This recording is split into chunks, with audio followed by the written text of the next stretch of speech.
മൂത്രം ഒഴിക്കുമ്പോഴുള്ളൊരു വേദന, മൂത്രം മുഴുവനായിട്ട് പോയിട്ടില്ലെന്ന് തോന്നുക, വീണ്ടും വീണ്ടും മൂത്രം ഒഴിക്കാനുള്ളൊരു ടെൻഡൻസി ഉണ്ടാവുക, മൂത്രം ഒഴിച്ച് തുടങ്ങുമ്പം തന്നെ നല്ലൊരു സമയം എടുക്കുക, മൂത്രം ഒഴിച്ച് കഴിയുന്ന സമയത്ത് കത്തുന്ന പോലുള്ളൊരു വേദനയും ചൂടും അനുഭവപ്പെടുക. ഇത് യൂറിനറി ഇൻഫെക്ഷൻ മാത്രമാണോ? നമ്മൾ ഇന്ന് സംസാരിക്കാൻ പോകുന്നത് BPH, അതായത് ബിനൈൻ പ്രോസ്റ്റേറ്റിക് ഹൈപ്പർപ്ലേഷ്യ, അതായത് പ്രോസ്റ്റേറ്റ് ഗ്രന്ഥിയുടെ വീക്കം. ഞാൻ ഡോക്ടർ ഉണ്ണിമായ, നാച്ചുറോപ്പതി ഫിസിഷ്യനാണ്. അപ്പോൾ നമുക്ക് ടോപ്പിക്കിലേക്ക് കിടക്കാം.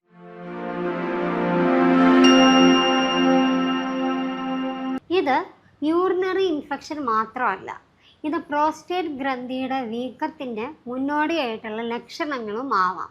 അപ്പം എന്തൊക്കെയാണ് മറ്റ് ലക്ഷണങ്ങളും നോക്കാം. അടിവയറ് വേദന, വൃഷണങ്ങളിലുള്ള വേദന, ഭാരം അനുഭവപ്പെടുക, ക്ഷീണം തോന്നുക, മൂത്രമൊഴിക്കാനുള്ള ബുദ്ധിമുട്ട്, ഉദ്ധാരണക്കുറവ്, സ്ഖലന സമയത്തുണ്ടാകുന്ന വേദന.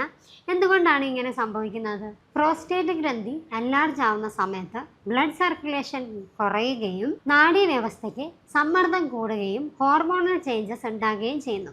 ഇതുകൊണ്ടാണ് സ്ഖലന സമയത്തുണ്ടാകുന്ന വേദന, ഉദ്ധാരണശേഷി കുറവ്, ലൈംഗിക അസ്വസ്ഥത ഉണ്ടാവുന്നത്. ഇനി ഇതെന്തുകൊണ്ടാണ് ഇങ്ങനെ സംഭവിക്കുന്നത്, അല്ലെങ്കിൽ എന്തുകൊണ്ടാണ് പ്രോസ്റ്റേറ്റ് ഗ്ലാൻഡ് എൻലാർജ്മെൻറ്റ് ഉണ്ടാവുന്നത് എന്ന് നോക്കാം. കുറച്ച് കാര്യങ്ങൾ പറഞ്ഞുതരാം. ഒന്ന്, പ്രായം കൂടുന്നതിനനുസരിച്ച്, അതായത് ഒരു 40 വയസ്സിന് മുകളിൽ ഏജ് ആവുന്ന സമയത്ത് ഈസ്ട്രോജൻ്റെ അളവ് കൂടുകയും ടെസ്റ്റോസ്റ്റിറോണിൻ്റെ അളവ് കുറയുകയും ചെയ്യും. രണ്ടാമത്തെ കാര്യം ഹോർമോണൽ ചേഞ്ചസ് ആണ്. അതായത് ടെസ്റ്റോസ്റ്റിറോൺ, ഈസ്ട്രോജൻ, പ്രൊലാക്റ്റിൻ, ഇൻസുലിൻ തുടങ്ങിയ ഹോർമോൺ ചേഞ്ചസ് ഉണ്ടാകുന്ന സമയത്ത് എന്ത് ചെയ്യും? ഈ പ്രോസ്റ്റേറ്റ് ഗ്രന്ഥി എൻലാർജ് ആവാൻ കാരണമാവുന്നുണ്ട്. മൂന്നാമത്തെ കാര്യം അമിതവണ്ണം. നാലാമത്തെ കാര്യം കോൺസ്റ്റിപ്പേഷൻ. അഞ്ചാമത്തെ കാര്യം, അതായത് ഒരുപാട് സമയം ഇരുന്ന് ജോലി ചെയ്യുന്ന ആളുകൾക്ക് ഈ പ്രോസ്റ്റേറ്റ് ഗ്രന്ഥി, അതായത് എൻലാർജ് ആവാൻ കാരണമാവുന്നുണ്ട്. കാരണം പെൽവിക് സർക്കുലേഷൻ കുറയുന്നത് കൊണ്ടാണ് ഇങ്ങനെ സംഭവിക്കുന്നത്. വ്യായാമക്കുറവ്, ആൽക്കഹോള്, സ്മോക്കിംഗ് എല്ലാം ഇതിനൊരു കാരണമാണ്. ലൈംഗിക ക്രമക്കേടുകൾ, അതായത് ലോ ലിബിഡോ, ഇറക്ഷൻ, ഇജാക്കുലേഷൻ ഒക്കെ ഇതിന് മെയിനായിട്ടുള്ളൊരു കാരണങ്ങളാണ്. ഇനി നമുക്കിതെങ്ങനെ പരിഹരിക്കാൻ നോക്കാം. ഡെയിലി 45 മിനിറ്റ് നമ്മൾ എക്സസൈസ് ചെയ്യുക. നന്നായിട്ട് രാവിലെ എണീറ്റ ഉടനെ തന്നെ നമ്മൾ വെള്ളം കുടിക്കുക, ബനാന കഴിക്കുക.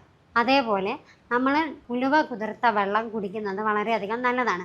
രാത്രി ഉറങ്ങാൻ പോകുന്നതിൻ്റെ മുന്നേ നമ്മൾ ചൂടുവെള്ളത്തിൽ കുളിക്കുന്നത് വളരെയധികം നല്ലതാണ്. പിന്നെ നമ്മൾ മെയിനായിട്ട് ചെയ്യേണ്ട ഒരു കാര്യം എന്ന് പറഞ്ഞാൽ നമ്മുടെ മലബന്ധം, കോൺസ്റ്റിപ്പേഷൻ കംപ്ലീറ്റ് ആയിട്ട് മാറ്റുക എന്നുള്ളതാണ്. ഏറ്റവും കൂടുതൽ എഫക്റ്റ് ചെയ്യുന്ന 3 കാര്യങ്ങൾ പറഞ്ഞുതരാം. ഒന്നാമത്തെ കാര്യം കറുത്ത എള്ള് നന്നായിട്ട് ചൂടാക്കി പൊടിച്ച് 1 ടേബിൾ സ്പൂണ് ചെറുതേനിൻ്റെ കൂടെ കഴിക്കുന്നത് വളരെയധികം നല്ലതാണ്.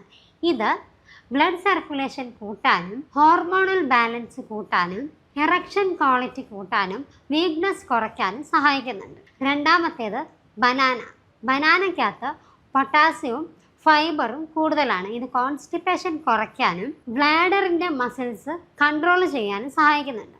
മൂന്നാമത്തെ കാര്യമാണ് പംകിൻ സീഡ്സ് നന്നായിട്ട് ചവച്ചരച്ച് കഴിക്കുന്നത് വളരെയധികം നല്ലതാണ്. ഇത് ആൻറ്റി ഇൻഫ്ലമേറ്ററി ആയതുകൊണ്ട് ഇത് പ്രോസ്റ്റേറ്റ് ഗ്രന്ഥിയുടെ എൻലാർജ്മെൻറ്റ് കുറയ്ക്കാനും സിങ്ക് കണ്ടൻറ്റ് കൂടുതലുള്ളതിനാൽ പ്രോസ്റ്റേറ്റ് ഗ്രന്ഥിയുടെ ഹെൽത്ത് കൂട്ടാനും സഹായിക്കുന്നുണ്ട്. ഇത് കഴിക്കുന്നതിൻ്റെ കൂടെ തന്നെ നമുക്ക് നമ്മുടെ യൂറിൻ ഫ്ലോ കൂട്ടാനും മൂത്രം ഒഴിക്കുന്ന ടെൻഡൻസി, അതായത് ഇടയ്ക്കിടയ്ക്ക് മൂത്രം ഒഴിക്കാനുള്ളൊരു ടെൻഡൻസി കുറയ്ക്കാനും കാരണമാവുന്നുണ്ട്.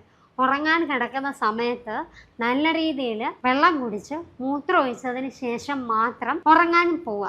കാരണം ആ സമയത്ത് നമുക്ക് ഇടയ്ക്കിടയ്ക്ക് മൂത്രം ഒഴിക്കാനുള്ളൊരു ടെൻഡൻസി, അല്ലെങ്കിൽ മൂത്രം ഒഴിക്കാനുണ്ട് എന്നുള്ളൊരു തോന്നൽ അവോയ്ഡ് ചെയ്യാൻ വേണ്ടിയിട്ടാണ്. അപ്പോൾ ഇതൊക്കെയാണ് മെയിനായിട്ടുള്ള കാര്യങ്ങൾ.